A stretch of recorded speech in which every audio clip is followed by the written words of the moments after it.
Welcome to the Vergecast, the flagship podcast of ray tracing. I'm your friend David Pierce, and today on the show, we're talking about the Steam Machine. After months of waiting, the Verge's Sean Hollister finally got his hands on Valve's new living room game console. He's been testing it, he's been playing games, he's going to come on and tell us all about how he feels and whether this is the next big thing in PC gaming. I'm very excited about it, if I'm being honest. The Steam controller seems to be great. I sort of accidentally built a big library of Steam games over the years, and I do too much of my gaming right now on a Switch 2. It's probably time to upgrade. We're going to get into all of that in just a minute, but first, here's everything else happening at The Verge today. This is 90 Seconds on The Verge for Monday, June 22nd, 2026. Instagram just announced a bunch of new features specifically aimed at people who watch Instagram on their television, which I assume is currently no one. There are new interest-based channels you can watch stories and reels, and Instagram even says it's testing longer form content, episodic series, and even things like live streaming on TVs. The context here is that YouTube has been growing like crazy on bigger screens over the last few years, and Instagram wants to do the same. The other context here is that Instagram, TikTok, and YouTube are all so desperately copying each other's features that they're just rapidly becoming the exact same scrolly video app, and I find it exhausting. The phone maker Nothing canceled an upcoming device which would have been a follow-up to the CMF Phone Pro 2. Nothing's co-founder said that, quote, with memory prices where they are right now, we can't build a phone that feels like a genuine step forward at a price that makes sense for CMF. Yikes. This is bad news for CMF fans, sure, but it's also a sign of things to come. We've talked a lot about the rising price of gadgets over the years, but as prices go up, a whole class of these lower-priced gadgets, in particular cheap phones that billions of people rely on, are just being priced out of existence. And finally, all your Vibe-coded projects might be a total security disaster. All of mine, too, don't worry, and everyone else's.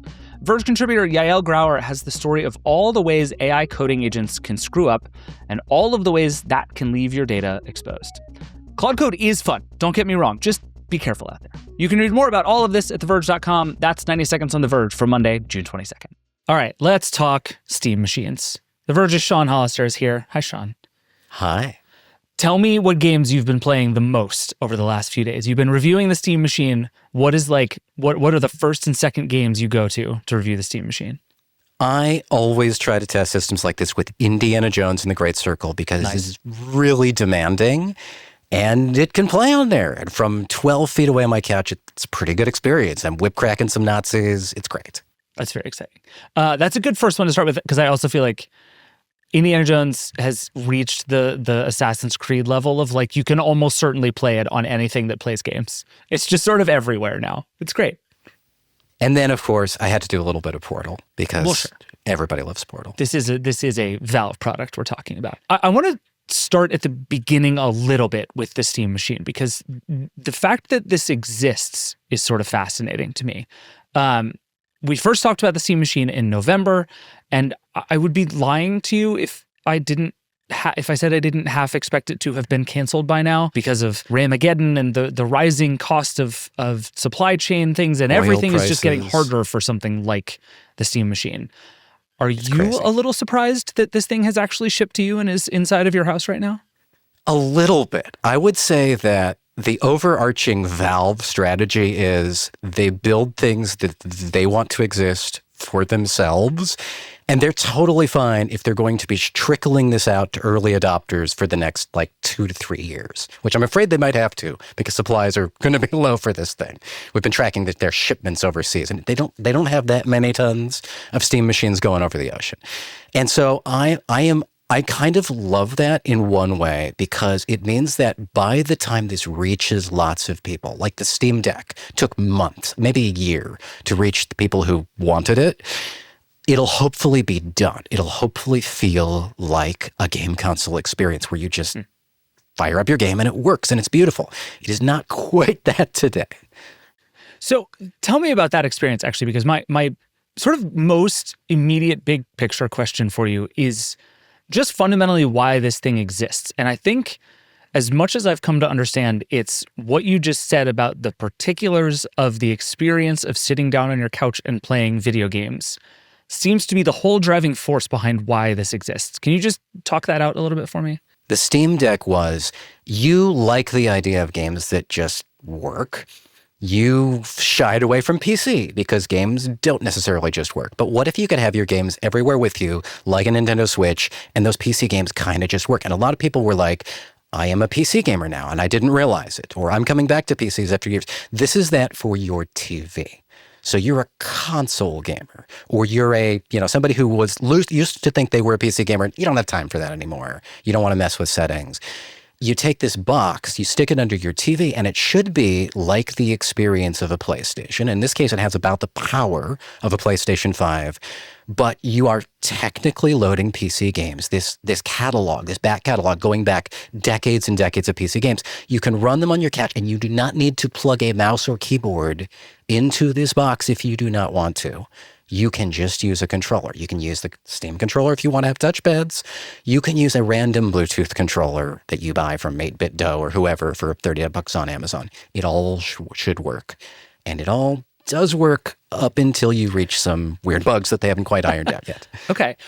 Still, it all does mostly work, strikes me as a pretty big achievement for something like this. Like, you and I have spent a lot of time on this show talking about the way that Windows just continues to fail as a gaming platform in a whole variety of ways, right? It's too resource intensive. It's too complicated. It just is not the thing that PC gamers need.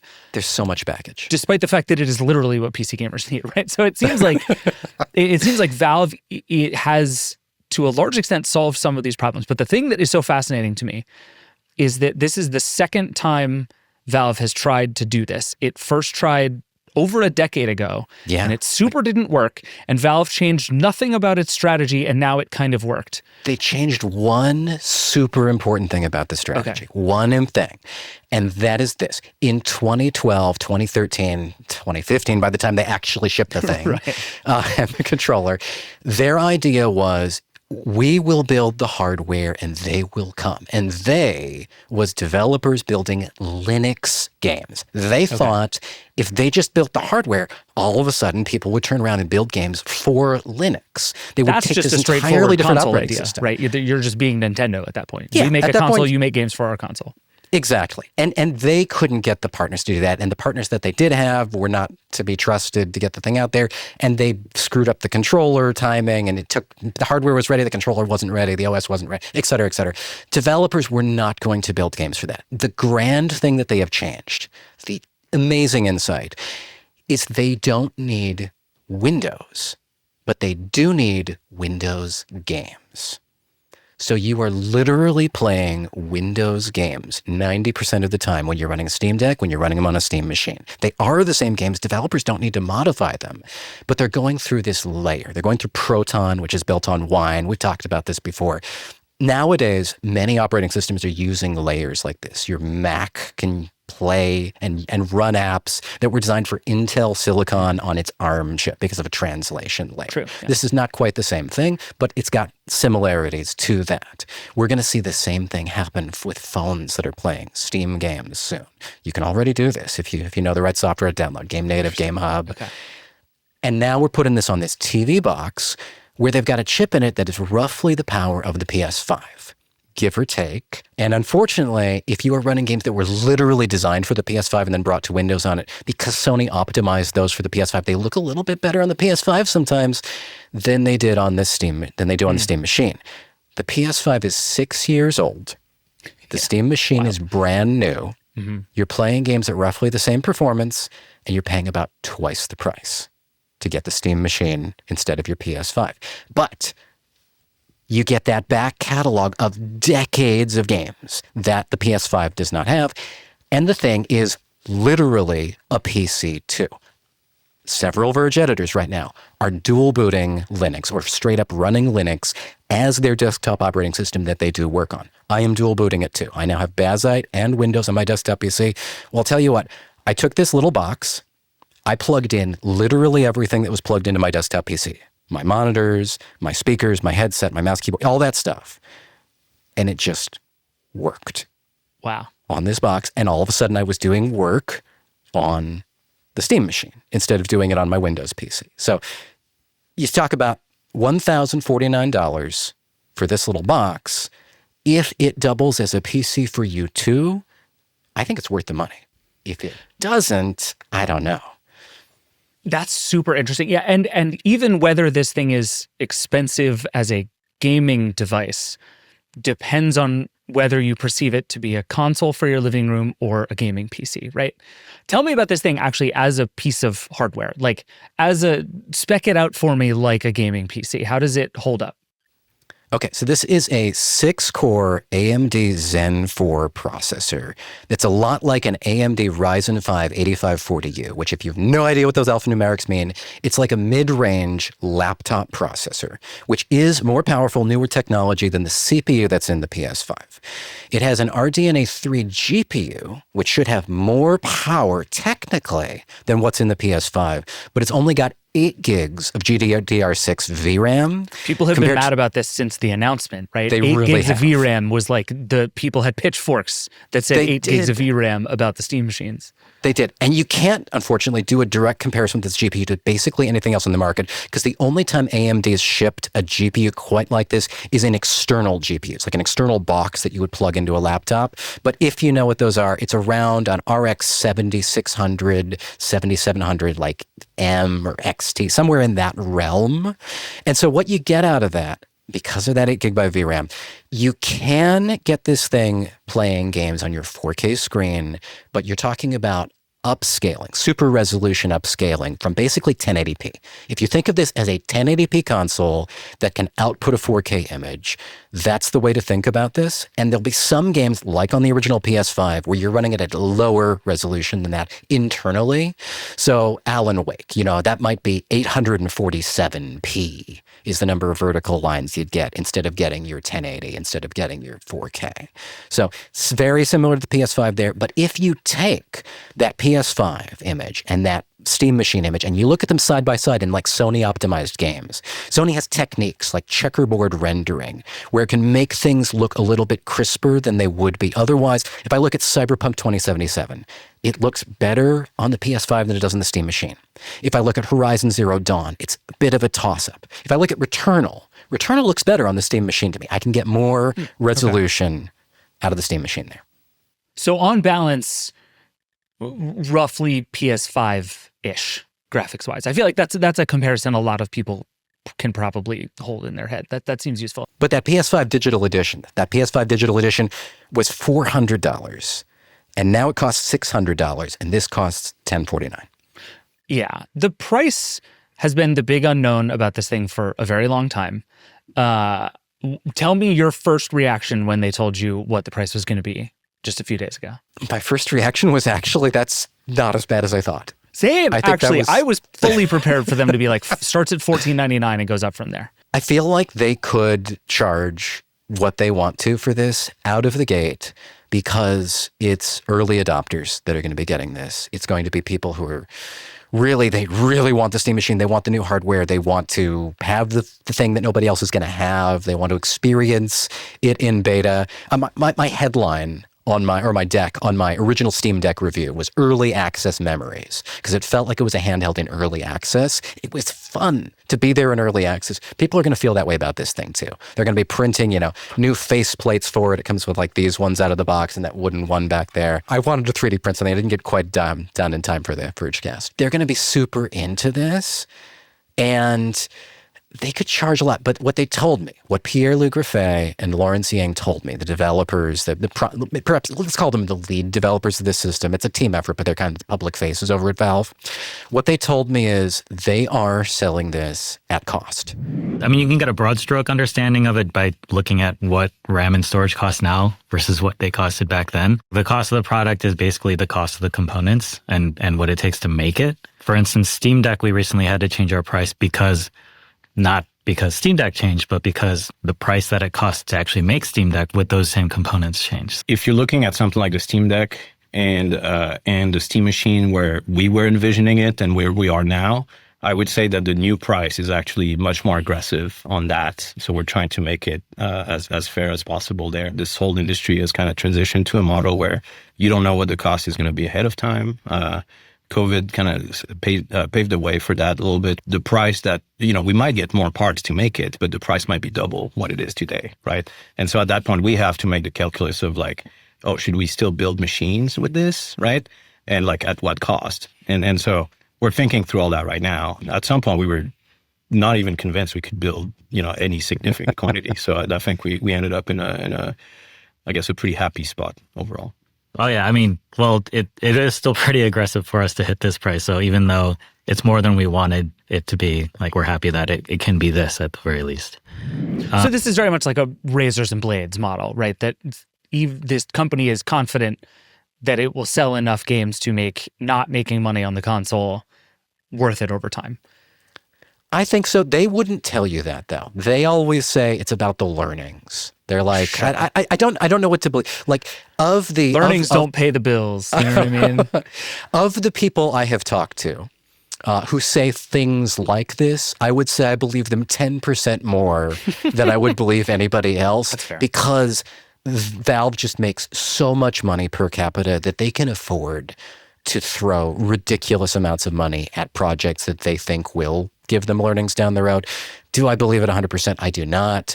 But they do learn a lot from this. And I do believe that there is some like small part of Valve that's like, I want this to exist in the world. We want this to exist. We want to play this. We want this in our homes. And we're happy to sell a few more to our devout fans along the way. Yeah, I mean, I think that approach is one that has worked extremely well for Valve over the years, right? Like the Steam Deck was very much that, especially at the beginning, and that has turned into something pretty powerful and very popular for a lot of people. But you'd say razor and blades model, and that makes me think that they should subsidize this, right? Like Sony used to do with the PlayStation, like Microsoft used to do with the Xbox. Microsoft says it's not going to do that anymore. And they are not doing this. They are most definitely not doing this. They don't seem to be bundling a new Half-Life with it either as an exclusive.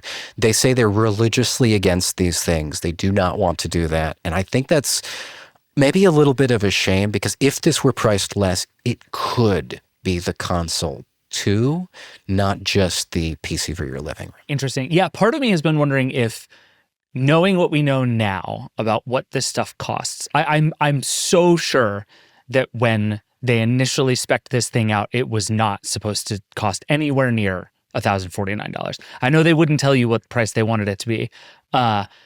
Boy, am I sure it was not $1,049. But I also, at this point, given what we know about the market, I'm not at all surprised by the idea that the sum of the parts of this box is $1,049. Like that actually sort of tracks. But part of me wonders, okay, we know it's going to be over $1,000. Let's bump it up another couple $100 and make this thing like stupendously powerful. If they accidentally sort of made the wrong price performance trade-off in trying to make the right performance price trade-off 2 years ago or whatever it was. Obviously, it's hindsight, it's complicated to know, but like, if this thing were vastly more powerful and $1,500, would it be that much less compelling to a lot of people who are already willing to pay over $1,000 for it?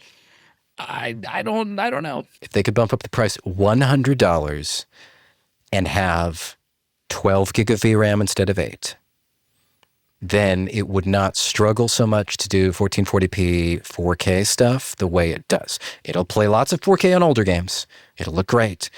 It's just when you get to the games that are really RAM intensive, and they're starting to be that way, Indiana Jones, Alan Wake 2, you start to run into things. There's actually a bug that I guess I was one of the reviewers helped discover during the review period, where when it was running out of VRAM, when you were hitting that ceiling, it would spontaneously reboot, it would crash, it would do all kinds of crazy stuff. They seem to have fixed that. One day after I reported, they're like, hey, tell me if this is fixed, please. And it was, thankfully.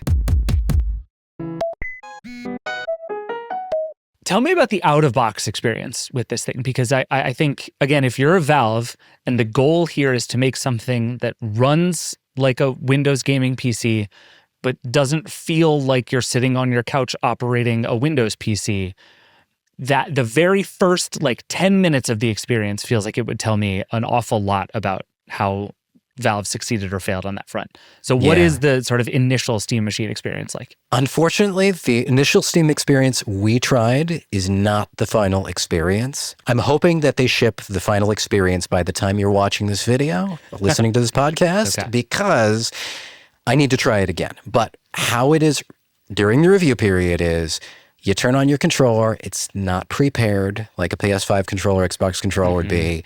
You plug it in. You do this little dance where it's going to update the controller, and then you unplug it, and then you're setting up your Wi-Fi, and then it's plug it back in again so you can pair it to the internal antenna, and you start downloading a game, and when you launch the game, it's still downloading dependencies because it has to download some Proton and some Steamworks. They advertise that you could stick in an SD card full of games from your Steam Deck, and you could just play them. And you can after you download the Proton dependencies and so on again. So it should really ship with all of this out of the box.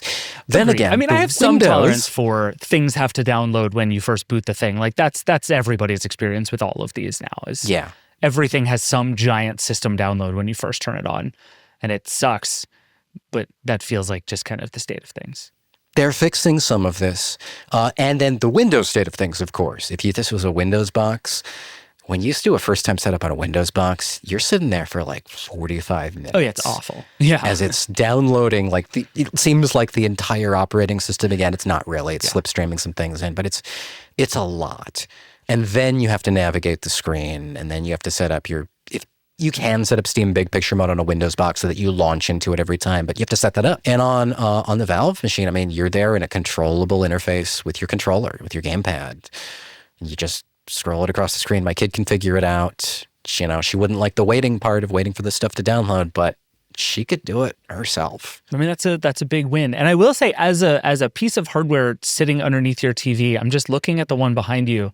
It's pretty innocuous. Like it certainly does not look like you put a giant gaming PC underneath your television. That's a win all on its own. It's roughly the size of the GameCube. Let me pull them both out. I'll give you a look. Sean just reached back and yanked two things out of the wall. I totally yanked it while it was running. It was running Portal on the CRT. So this is the Steam machine right here, and now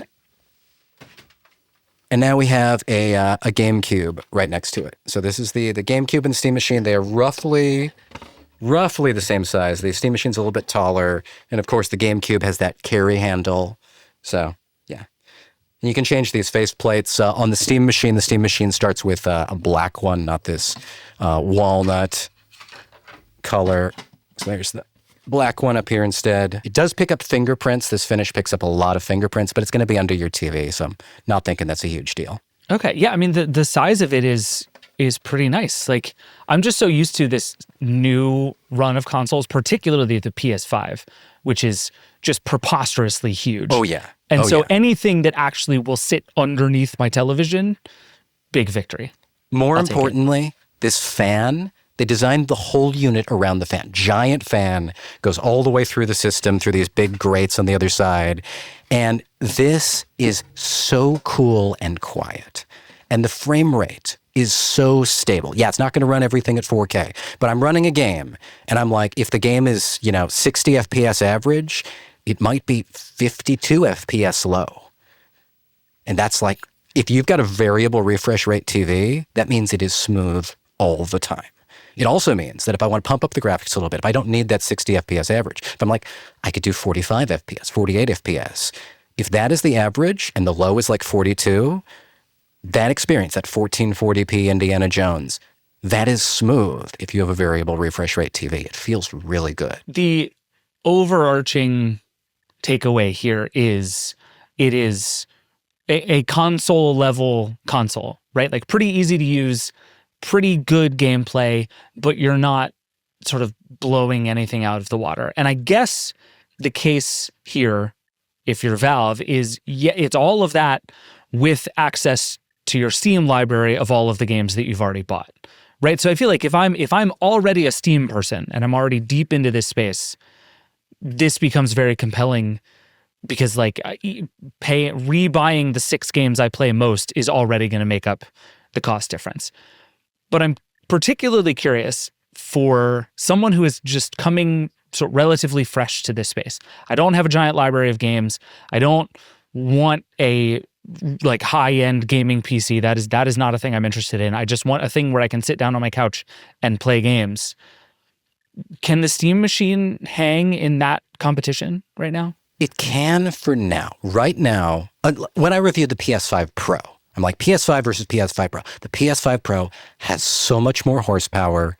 The games look so much better if you're 3 feet away. If you are 12 feet away on your couch, I do not notice an important difference between the PS5 and the PS5 Pro. I also do not notice an important difference at 12 feet away between the Steam Machine and the PS5 Pro. It's hanging with them, unless you're doing something like ray tracing, which this one's kind of sucks at, but not a lot of PS5 games are using a lot of ray tracing anyway. So when you're in that experience, yeah, but the PS5 is also from 2020. It is 6 years old. This is just coming out now. How long is it going to be before we have a PS6, Xbox, the next Xbox? How long is it going to be before that next wave of consoles come out? In that way, the RAM crisis is actually helping Valve a little bit here, because what the grapevine says is Sony and Microsoft are going to bide their time, rethink their strategy, possibly delay a year or two. So the Steam Machine has a little bit of time to hang, the same way the Steam Deck had some time to hang. Steam Deck was not as powerful as other handhelds, not as powerful as consoles. It was $400 for an entry-level Steam Deck when you could buy a PS5 for $400. Is it worth spending for much less graphical horsepower if you get to take it with you, is the Steam Deck value proposition. Is it worth spending so much more for the same graphical horsepower, but now it's under your TV, it's also a PC, it has access to all these games the PS5 doesn't have. That's the Steam Machine value proposition. Right. And I think you're right about the timing, because I think about, it wasn't that long ago that Microsoft was talking about how basically no one is going to be able to afford Project Helix, the next upcoming Xbox, that they're already preparing people for this thing is going to be prohibitively expensive, to the point where we maybe have to rethink our entire strategy of how games work, because consoles are going to be so expensive that most people are not going to want them. Which brings me to one of the things I've been thinking about a lot with this, right? Part of the Steam Machine playbook, at least back in the day, was for it to be kind of an ecosystem, right? That Valve didn't want to be the only company making this kind of PC/console. Is that still in the roadmap for Valve? They still say that, and as a matter of fact, as part of this announcement, they are saying, maybe not very forcefully, but they're saying lightly, that if you want to put SteamOS on your desktop PC, if you finally want to put desktop PC parts against it, you can do that now as long as you have an AMD GPU.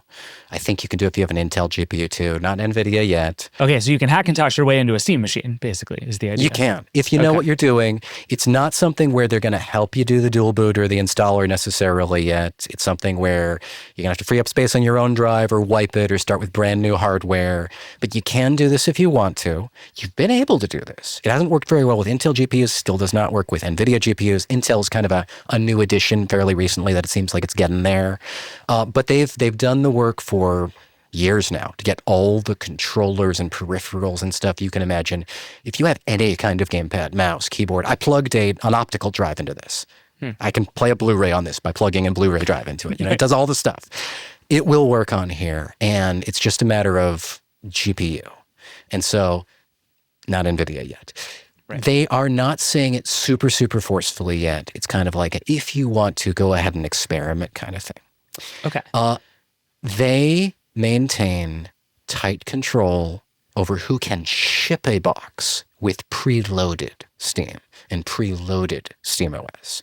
Manufacturers cannot just go do this. They need to have a technical partnership. They say it's not a license agreement. They say it's not a business deal. They call it a technical partnership.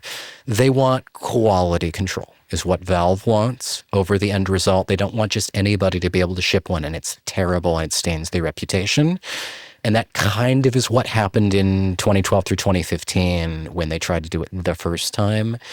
It's partly Valve's fault, but it's also partly the manufacturer's fault. They did not deliver stuff that really worked well with this. There was a company that said they were doing SteamOS and they didn't have any authorization whatsoever, and it wasn't going to work on that machine, for instance. Right. So if this all works, cast this out a little ways, isn't this exactly the same playbook that Xbox is trying to run right now? You have a library of games, you have a bunch of different hardware you can play it on, some of which we'll make, some of which we won't make. You can already run it on your phone. Aren't we just doing Xbox everywhere, but it's Steam? Like, am I missing something? I'm grinning ear to ear right now. You can see me grinning ear to ear because this is the right question, and it's like absolutely one of the thoughts in Microsoft's mind, except Microsoft seems to have contradicted itself almost every day over the past 3 weeks about what it plans to do. True, yeah. They're like, we don't think we can sell $1,000 consoles. So we're going to find new business models. And maybe those business models are going to be partnering with other companies. But those other companies can't ship hardware that's less than $1,000. We have seen repeatedly with these handhelds. They have no idea how to ship it without handhelds. Microsoft would love it if all of a sudden everybody was making the Xboxes for them and they never had to build hardware again. To that end, Microsoft is like, we want to make and provide games, and we will make hardware to the extent that it enables that. But also, if there's a rich, huge hardware ecosystem, we don't really need to be part of it. And Valve seems like it might as well be running down the exact same road in the exact same way. It just doesn't have. It may have, like you said, taken a tighter grip on who gets to do what and how it partners in order to make sure all this stuff works, which I think is the right thing to do. But like, Steam everywhere feels like it is just coming right for us. Every time I talk to Valve, they tell me that other manufacturers, that they see themselves as paving the way for other companies to do this thing. That they are like, this is the example of what you can do if you get off your bum and do it. And we don't think anybody will do it unless we do it first. But once we've done it, others can. The reality is, once Valve has done it, they require a partnership in order for anybody else to do it. And Valve is a 300-person company, 350-person company that the other OEMs out there do not think they can rely on. If I talk to through the grapevine, I'm hearing through the grapevine that these companies have established relationships with Microsoft that bear fruit, that send dollars their way, that, get responses quickly, and they do not feel they have that relationship with Valve yet. Valve has started this relationship with Lenovo. Lenovo's put out one device with SteamOS. It theoretically had a second one before market conditions made it impossible to release that device for a price that anybody wants to pay. It was supposed to be out, I think, this month. We'll see if it still is. The Legion Go 2 with SteamOS, in case you're wondering. And I just don't know, like, is Valve going to make the time for more companies? When is Valve going to make the time for more companies? Will Valve change its mind and just say, SteamOS is here, go ahead and use it. You don't have to pay us a cent. I don't know. Yeah. So we're recording this a few days before your review comes out. You have a lot of testing left to do. But what is your early sense right now? Is this thing ultimately a success?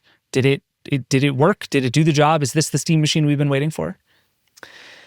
Oh, not quite. I really wanted it to be a console, not just a PC. And it might be in a month. It could be. Like the Steam Deck shipped broken, buggy, utter mess. Yeah. A month later, it was something that I could recommend to my friends. 6 months later, it was something I could recommend to tech heads. A year later, it was something I could recommend to anyone. I'm hoping the Steam machine is on the same path. Valve is the only company I trust to put it on that path because they are religious about software updates and even bringing new features to things years down the road. There's new functionality for the original Steam Deck LCD coming out this month where it'll be able to do proper hibernation, instead of just sleep. That could be pretty cool. Like they really believe in that and they really deliver on that. And so I believe they can. It is not that yet. Right now it is in a better place than the original Steam Deck was. But it is in a place where it is early access. They have delivered for the kind of people who will jump in as an early access adopter, who want to be there for that ride. The price is not excessive for that, particularly if it's going to double as your PC.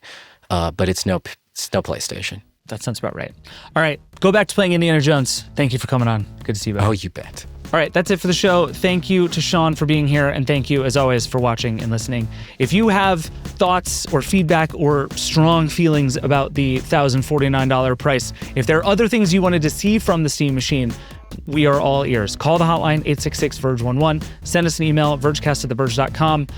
I really am curious if you're a person who is like actively making a gaming buying decision. You're looking at a Switch 2 or an Xbox or a Steam Deck or a Steam machine or a PS5, how you're thinking through that decision right now. Call us, email us, tell us all about it. As always, a reminder that the best thing you can do to support The Verge and all of this stuff that we're up to is by subscribing. TheVerge.com/subscribe. It gets you all of our podcasts ad-free, including this one. It gets you all of our exclusive newsletters. It gets you all of our coverage of the Steam Machine. Sean's been writing about the Steam Machine for like 13 years. You can read all of it at TheVerge.com/subscribe. Thank you in advance. The Vergecast is a Verge production and part of the Vox Media Podcast Network. The show is produced by Josh Kajas, Eric Gomez, Brandon Kiefer, Travis Larchuk, and Aaron Lacasio. We'll see you tomorrow. Rock and roll.